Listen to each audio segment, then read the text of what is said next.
We always read Parshas Devarim just before Tisha B'Av. And there are a number of reasons for that, but the most obvious is that it is in Parshas Devarim that Moshe recounts the narrative of the Meraglim, of the spies that were sent to scout out the land. And there is a deep connection between the narrative of the Meraglim and Tisha B'Av. We're told that when the spies returned from their mission and they issued their unfaithful and discouraging report about the land, that the nation went back to their tents and they cried, right? Vayivku ha'am balayla, who the nation cried that night. And the Medrash tells us that from that very moment, me'oso sha'a nigzar aleim churban habayis. Hashem decreed upon the Jewish people that the Beis Hamikdash would be destroyed. From the moment, from the sin of the Meraglim and from the response of the nation to the Meraglim, from that very moment, Hashem decreed that the Beis Hamikdash would one day be destroyed. Why? Sheharei leil tes be'av bachu, because they cried on the night of Tisha B'Av. Va'amar HaKadosh Baruch Hu, when Hashem said, Heim bachu bechia shel chinam, they cried for nothing, so I am going to establish a bechia ledoros, crying for generations. That's the connection that Chazal make between the moment, the sin of the Meraglim, and Tisha B'Av, and that's why it's so fitting that we read this particular account just before Tisha B'Av each year. Now, this Medrash is well known, and I also think that it is easily misunderstood, or it is often understood very superficially.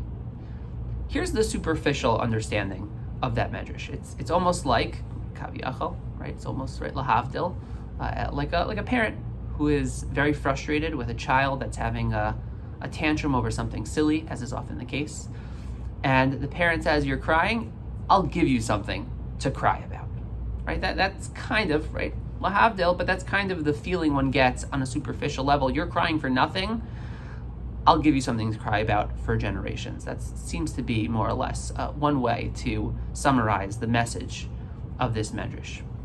But I think there's something much deeper going on here, actually.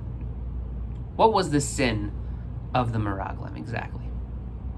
One of my congregant here at Havas Torah once said to me very pithily that the sin of the Egel HaZahav, the sin of the golden calf, was a failure on the part of the nation to have faith in God, and the sin of the Meraglim was a failure on the part of the nation to have faith in themselves.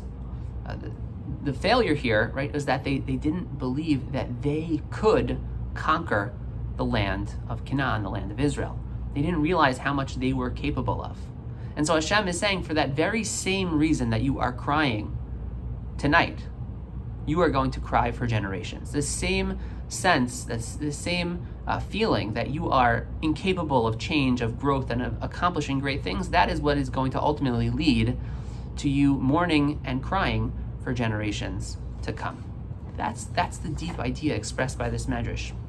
There's one pasuk that we lean in this week's Kriyas HaTorah in Parshas Devarim to the tune of Eicha. Moshe says, Eicha esa levadi tarchachem u'masachem v'rivchem. Moshe says, how can I alone bear your burden, your cumbrance, your strife? Right? Moshe is expressing a sense that he's overwhelmed by leading this nation. Why do we read that to the tune of Eicha? If you say, well, the word Eicha appears there, right? So that's a reasonable explanation, but it's kind of a superficial explanation. Certainly there has to be more than just the fact that the word Eicha appears there, so we lay this in an Eicha tune, it's Shabbos Chazon. There's something much more profound here. It's the idea that in this moment, Moshe is despairing of his own ability to continue to lead the nation, or at least to lead the nation alone. He's expressing that despair that really rests at the very heart of Tisha B'Av. And I think that right now there is a deep sense of despair that a lot of people in America, in the Jewish community in America, and in different ways in Eretz Yisrael are feeling.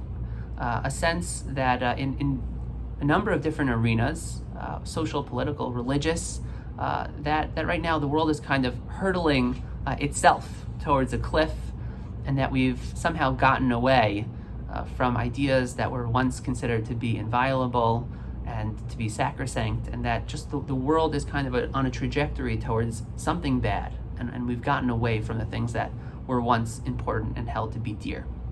Social media certainly feeds that perception. But the worst thing that we can do in response is to feel that we are not equal to the task, that we are not able to change the course, to improve our world and to try to correct it, and to improve our communities and to improve ourselves.